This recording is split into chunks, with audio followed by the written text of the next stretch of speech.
some kind of a predicament. One night I got my answer. For several days, a northern blizzard had been blowing. It was a bad one. The temperature dropped down to 10 below.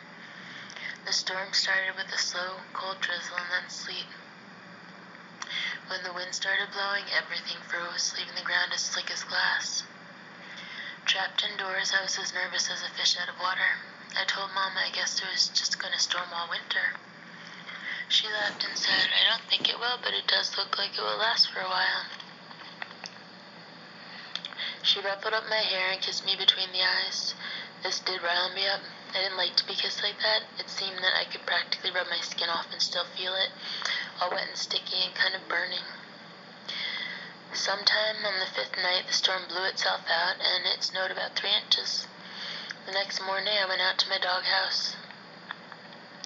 Scraping the snow away from the two-way door, I stuck my head in. It was as warm as an oven. I got my face washed all over by little Ann. Old Dan's tail thumped out a tune on the wall. I told them to be ready because we were going hunting that night. I knew the old ringtails would be hungry and stirring, for they had been denned up during the storm. That evening, as I was leaving the house, Papa said, "Billy, be careful tonight. It's slick down under the snow, and it would be easy to twist an ankle or break a leg." I told him I would and that I wasn't going far, just down back of our fields in the bottoms. "Well, anyway," he said, "be careful. There'll be no moon tonight, and you're going to see some fog next to the river." Walking through our fields, I saw my father was right about it being slick and dark. Several times I slipped and sat down. I couldn't see anything beyond the glow of my lantern, but I wasn't worried. My light was a good one, and Mama had insisted that I make 2 little leather pouches to cover the blades of my axe. Just before I reached the timber, old Dan shook the snow from the underbrush with his deep voice. I stopped and listened. He bawled again. The deep bass tones rolled around under the tall sycamores, tore their way out of the thick timber, traveled out over the fields, and slammed up against the foothills. There, they seemed to break up and die away in the mountains. Old Dan was working the trail slowly, and I knew why. He would never line out until little Ann was running by his side. I thought she would never get there. When she did, her beautiful voice made the blood pound in my temples. I felt the excitement of the hunt as it ate its way into my body. Taking a deep breath, I reared back and whooped as loud as I could. The coon ran upriver for a while, and then, cutting out of the bottoms, he headed for the mountains. I stood and listened until their voices went out of hearing. Slipping and sliding, I started in the direction I had last heard them. About halfway to the foothills, I heard them coming back.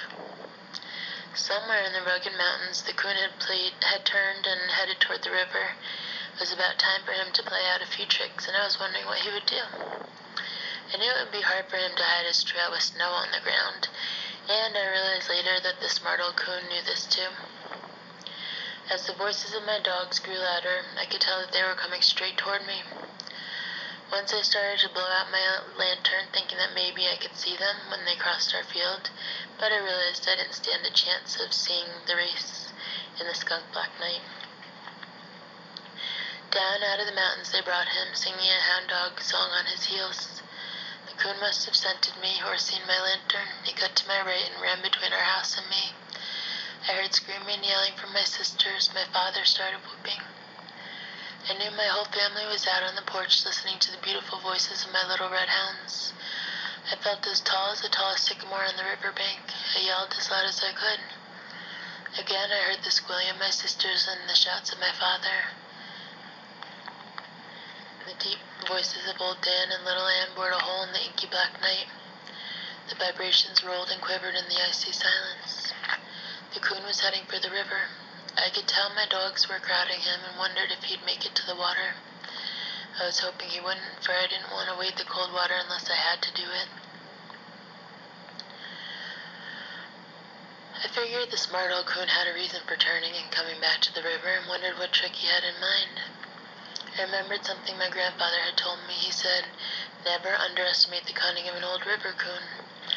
When the nights are dark and the ground is frozen and slick, they can pull some mean tricks on a hound. Sometimes the tricks can be fatal. I was halfway through the fog-covered bottoms when the voices of my dogs stopped. I stood still, waited, and listened. A cold silence settled over the bottoms. I could hear the snap and crack of sap-frozen limbs. From far back in the flinty hills, the long, lonesome howl of a timber wolf floated down in the silent night. Across the river I heard a cow moo. I knew the sound was coming from the lowery place. Not being able to hear the voices of my dogs gave me an uncomfortable feeling. I whooped and waited for one of them to bawl. As I stood waiting, I realized something was different in the bottoms. Something was missing. I wasn't worried about my dogs. I figured that the coon had pulled some trick, and sooner or later they would unravel the trail. But the feeling that something was just not right had me worried. I whooped several times, but still could get no answer. Stumbling, slipping and sliding, I started on. Reaching the river, I saw it was frozen over. I realized what my strange, uneasy feeling was. I had not been able to hear the sound of the water.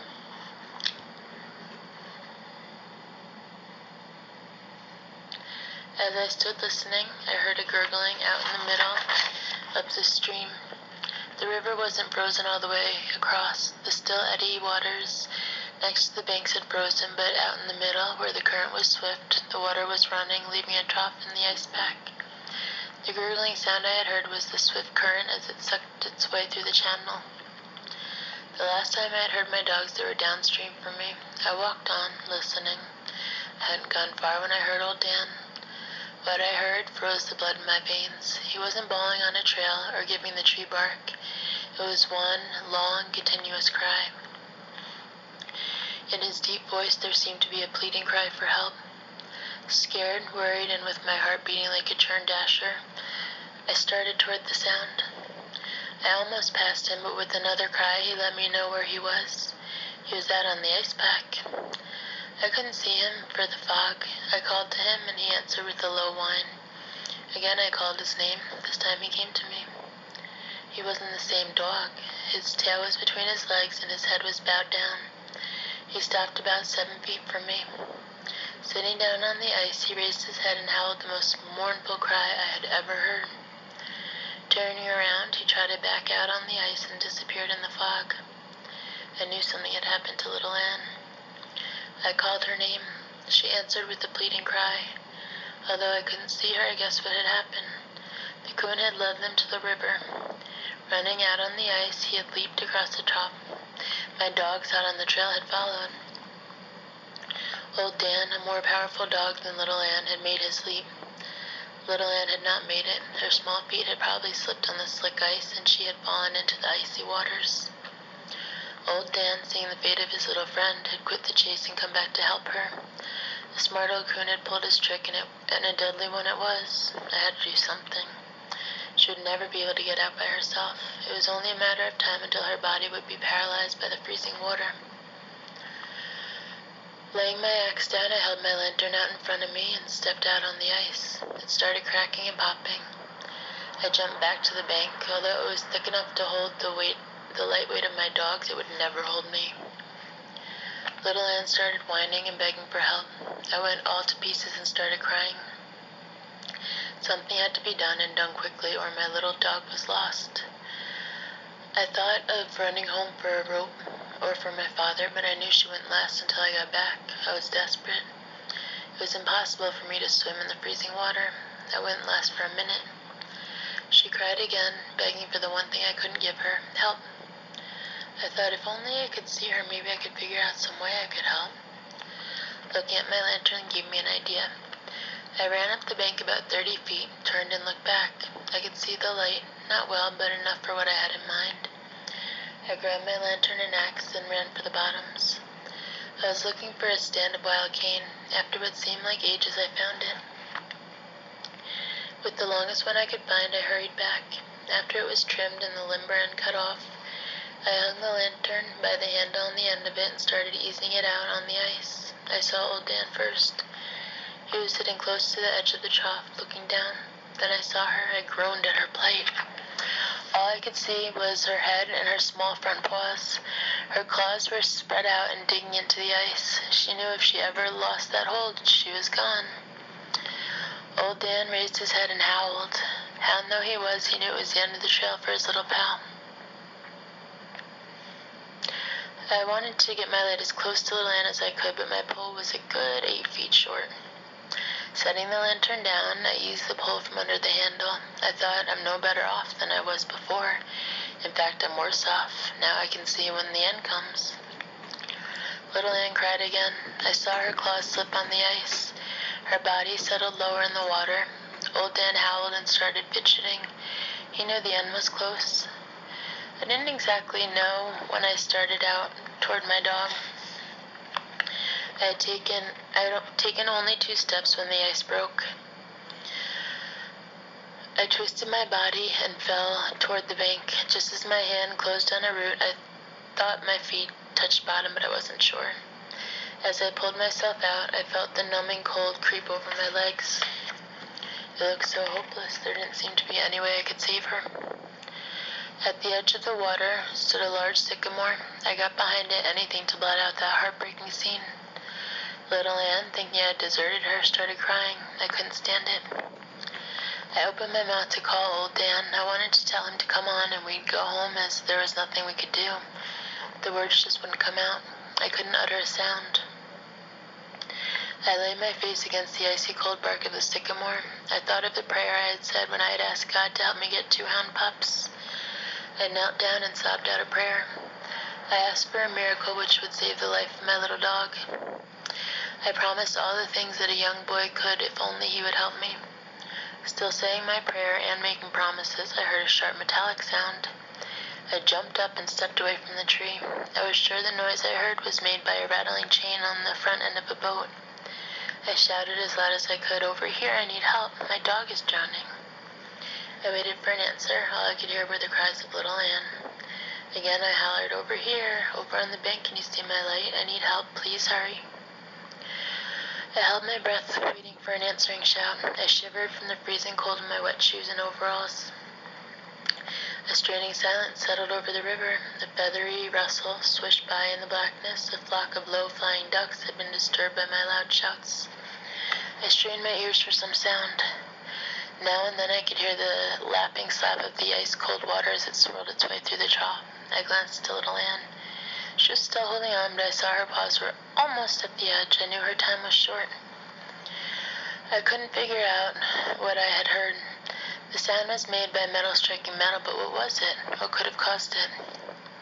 I looked at my axe. It couldn't have made the sound as it was too close to me. The noise had come from out in the river. When I looked at my lantern, I knew that it had made this strange sound.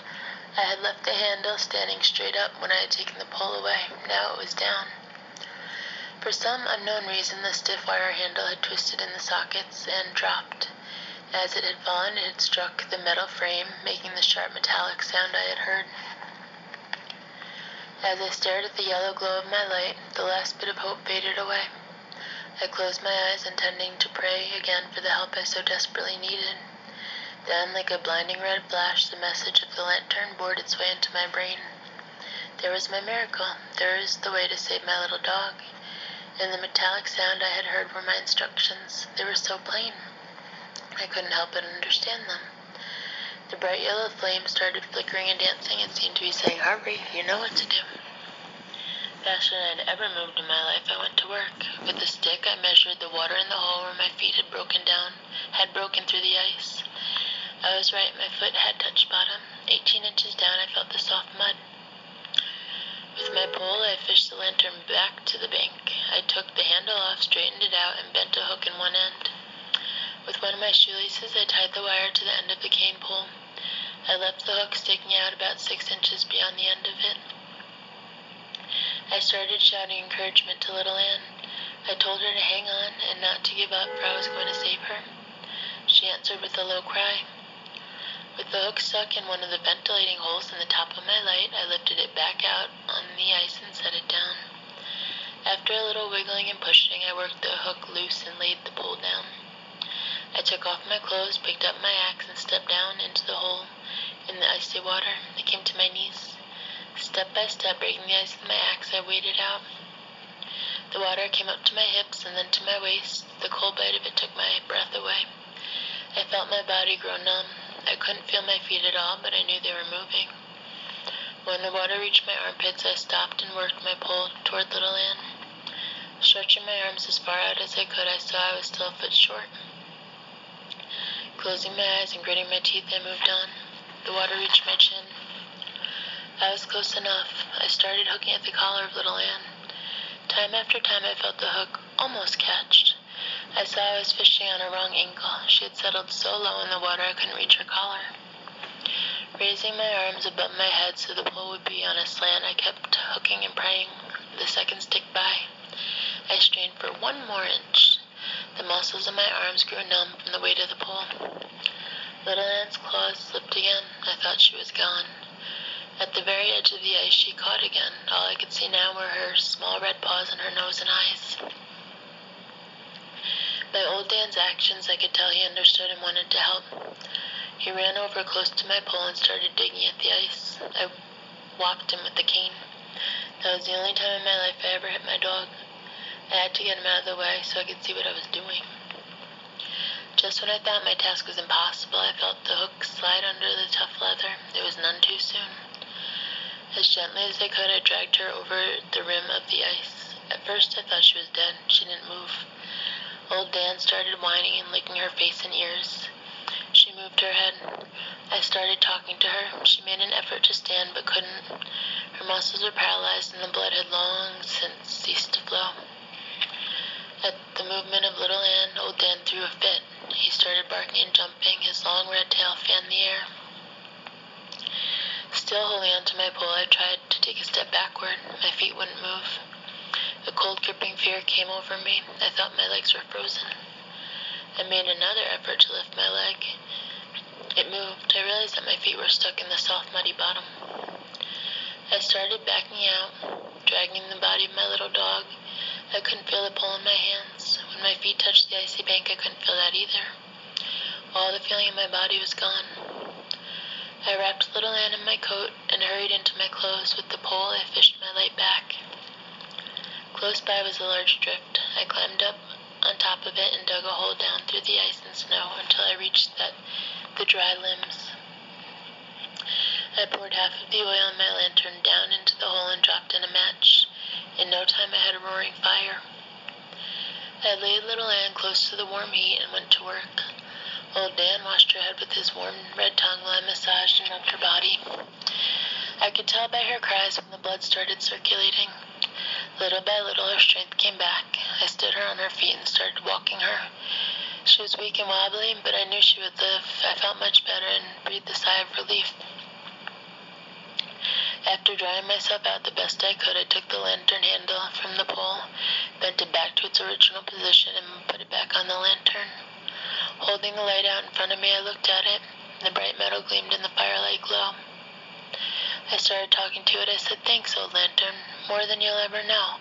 I'll always take care of you. Your globe will always be clean, and there will never be any rust or dirt on your frame." I knew if it had not been for the miracle of the lantern, my little dog would have met her death on that night. Her grave would have been the cold, icy waters of the Illinois River. Out in the river, I could hear the cold water gurgling in the icy trough. It seemed to be angry. It hissed and growled as it tore its way through the channel. I shuddered to think of what could have happened. Before I left for home, I walked back to the sycamore tree. Once again, I said a prayer, but this time the words were different. I didn't ask for a miracle. In every way a young boy could, I said, "Thanks." My second prayer wasn't said with just words. All of my heart and soul was in it. On my way home, I decided not to say anything to my mother and father about Little Ann's accident. I knew it would scare Mama and she might stop my hunting. Reaching our room, I didn't hang the lantern in its usual place. I took it to my room and set it in a corner with the handle standing up. The next morning, I started sneezing and came down with a terrible cold. I told Mama I had gotten my feet wet. She scolded me a little and started doctoring me. For 3 days and nights, I stayed home. All this time, I kept checking the handle of the lantern. My sisters took the house from the roof to the floor with their playing and romping, but the handle never did fall. I went to my mother and asked her if God answered prayers every time one was said. She smiled and said, "No, Billy, not every time. He only answers the ones that are said from the heart. You have to be sincere and believe in him." She wanted to know why I had asked. I said, "Oh, I just wondered. I wanted to know." She came over and straightened my suspenders, saying, "That was a very nice question for my little Daniel Boone to ask." Bending over, she started kissing me. I finally squirmed away from her, feeling as wet as a dirt dauber's nest. My mother never could kiss me like a fellow should be kissed. Before she was done, I was kissed all over. It made me feel silly and baby-like. I tried to tell her that a coon hunter wasn't supposed to be kissed that way, but Mama could never understand things like that. I stomped out of the house to see how my dogs were.